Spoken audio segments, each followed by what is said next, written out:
പിറന്നപ്പോൾ വിണ്ണിലുദിച്ചത്ഭുതതാരം. ഒരു താരം, ഒരു നവതാരം, വിണ്ണിലുദിച്ചത്ഭുതതാരം. രക്ഷകനേശു പിറന്നപ്പോൾ വിണ്ണിലുദിച്ചത്ഭുതതാരം.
പിറന്നപ്പോൾ വിണ്ണിലുദിച്ചത്ഭുതതാരം.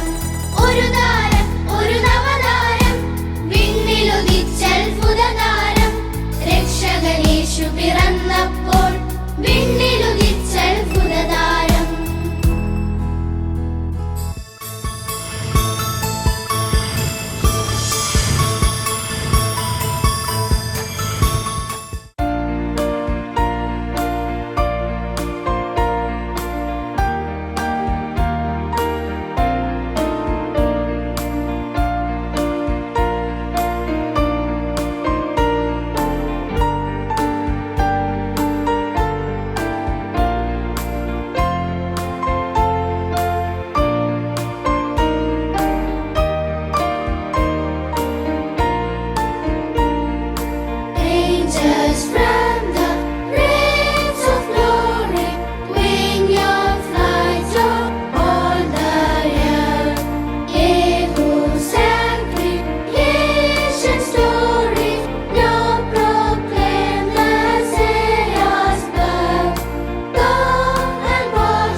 ഏവർക്കും സന്തോഷപ്രദമായ ക്രിസ്മസ് ആശംസകൾ ഞാൻ നേരുന്നു. ക്രിസ്മസ് സംഭവങ്ങളെക്കുറിച്ച് വിശുദ്ധ ബൈബിളിൽ പ്രതിപാദിക്കുമ്പോൾ വളരെ പ്രസക്തമായ ഒരു ഭാഗമായി നമുക്ക് ബോധ്യപ്പെടുന്നതാണ് സഖരിയ പുരോഹിതൻ്റെ ക്രിസ്തു ജനനത്തെക്കുറിച്ച് പരാമർശിക്കുന്ന വിശുദ്ധ ലൂക്കോസ് എഴുതിയ സുവിശേഷം 1-ാം അധ്യായത്തിൻ്റെ 78-79 വചനങ്ങൾ. ഈ വചനം ഇപ്രകാരമാണ് രേഖപ്പെടുത്തിയിരിക്കുന്നത്: ഇരുളിലും അന്ധതമസിലും ഇരിക്കുന്നവർക്ക് പ്രകാശിച്ച് നമ്മുടെ കാലുകളെ സമാധാന മാർഗത്തിൽ നടത്തേണ്ടതിന് ഉയരത്തിൽ നിന്ന് ഉദയം നമ്മെ സന്ദർശിച്ചിരിക്കുന്നു. ക്രിസ്തു ജനനത്തെ ഉയരത്തിൽ നിന്നുള്ള ഉദയത്തിൻ്റെ സന്ദർശനമായിട്ടാണ് സഖരിയ പുരോഹിതനിവിടെ പ്രതിപാദിക്കുന്നത്. യേശുക്രിസ്തുവിൻ്റെ ജനന കാലഘട്ടം ജനങ്ങളെ സംബന്ധിച്ചിടത്തോളം നീതിക്ക് വേണ്ടിയും ന്യായത്തിനു വേണ്ടിയും നിലവിളിച്ചു കൊണ്ടിരുന്ന ഒരു കാലഘട്ടമാണ്. അനീതിയുടെ ഘടനകളെ പരിപോഷിപ്പിച്ചിരുന്ന രാജഭരണവും സാമൂഹിക വ്യവസ്ഥിതികളും അന്നത്തെ ജനജീവിതത്തെ ദുസ്സഹമാക്കിയിരുന്നു. ഈ ഒരു കാലഘട്ടത്തിലാണ് സ്നേഹത്തിൻ്റെ പ്രതീകമായി ലോകത്തിന് രക്ഷ പ്രദാനം ചെയ്യുന്നതിനു വേണ്ടി യേശു ക്രിസ്തു ഈ ലോകത്തിൽ ഭൂജാതനാകുന്നത്. ക്രിസ്തു ജനനത്തിൻ്റെ ലാളിത്യവും അതോടൊപ്പം അതിലൂടെ സംവേദനം ചെയ്യുന്ന സ്നേഹത്തിൻ്റെയും സമാധാനത്തിൻ്റെ സന്ദേശവും ഇന്നും ലോകത്തിലെ ജനങ്ങൾക്ക് വഴികാട്ടിയായി നിലകൊള്ളുന്നു. സഖരിയ പുരോഹിതൻ ഇവിടെ പ്രതിപാദിക്കുന്നത് വലിയൊരു കൂട്ടം ജനം ഇരുളിലും അന്ധതമസിലും ജീവിക്കുകയാണ്. അനീതിയുടെ ഘടനകളാണ് അതിന് കാരണമായിരിക്കുന്നത്. ഇരുൾ അനീതിയുടെ ഘടനകളെ പ്രോത്സാഹിപ്പിക്കുന്നു. അതേസമയം വെളിച്ചമോ അനീതിയുടെ ഘടനകളെ വെളിപ്പെടുത്തുകയും അതേസമയം അതിനെ നിർമ്മാർജ്ജനം ചെയ്യുകയും ചെയ്യുന്നു. യേശുക്രിസ്തു ഈ ലോകത്തിൽ ശിശുവായി പിറന്നതിലൂടെ അനീതിയുടെ ഘടനകളെ നിർമ്മാർജ്ജനം ചെയ്യുന്നതിന് വേണ്ടി ഉള്ള ഒരു ശുശ്രൂഷയുടെ ആരംഭമാണ് നമുക്ക് കാണാൻ സാധിക്കുന്നത്. ക്രിസ്തു ജനനത്തിലൂടെ നമുക്ക് ദാനമായി ലഭ്യമാകുന്ന ആ ഒരു ദർശനം ഇന്നും ലോകത്തിലെ ജനങ്ങൾക്ക് അനീതിയുടെ ഘടനകളിൽ നിന്ന് വിമോചനം പ്രാപിക്കാൻ അവസരം നൽകുന്നു. വിശുദ്ധ മത്തായി എഴുതിയ സുവിശേഷം 23-35 വചനത്തിൽ യേശുക്രിസ്തു തന്നെ പറയുന്നത് നീതിമാനായ ഹാബേലിൻ്റെ രക്തം തുടങ്ങി സഖരിയ പ്രവാചകൻ്റെ രക്തം വരെ ചിഹ്നിച്ച ഒരു നീണ്ട ചരിത്രത്തെക്കുറിച്ചാണ്. ഇവിടെ അനീതി പരിലസിക്കുന്നു. സത്യവും നീതിയുമെല്ലാം അടച്ചുകെട്ടാനായി മതസമൂഹവും സാമൂഹിക ഘടനകളും അതിനുവേണ്ടി പരിശ്രമിക്കുന്നു. സഖരിയ പുരോഹിതൻ പറയുന്നത് ക്രിസ്തു ജനനം അനീതിയുടെ ഘടനകളെ നിർമ്മാർജ്ജനം ചെയ്യുന്നു. ഉയരത്തിൽ നിന്ന് ഈ ലോകത്തിലേക്ക് വരുന്ന ഒരു ദിവ്യപ്രകാശമായിട്ടാണ് യോഹന്നാൻ സുവിശേഷകൻ ക്രിസ്തു ജനനത്തെ പ്രതിപാദിക്കുന്നത്. ഏത് മനുഷ്യനെയും പ്രകാശിപ്പിക്കുന്ന സത്യവെളിച്ചമായി യേശു ഈ ലോകത്തിലേക്ക് വന്നു. രണ്ടാമത് ഞാൻ പറയാനായിട്ട് ആഗ്രഹിക്കുന്നത് ക്രിസ്തു ജനനം നമ്മെ സമാധാന മാർഗത്തിലേക്ക് നയിക്കുന്ന സന്ദേശം പ്രദാനം ചെയ്യുന്നു. ലോകമെന്ന് പലപ്പോഴും പ്രതിസന്ധികളുടെ മധ്യത്തിലൂടെയാണ് നീങ്ങിക്കൊണ്ടിരിക്കുന്നത്.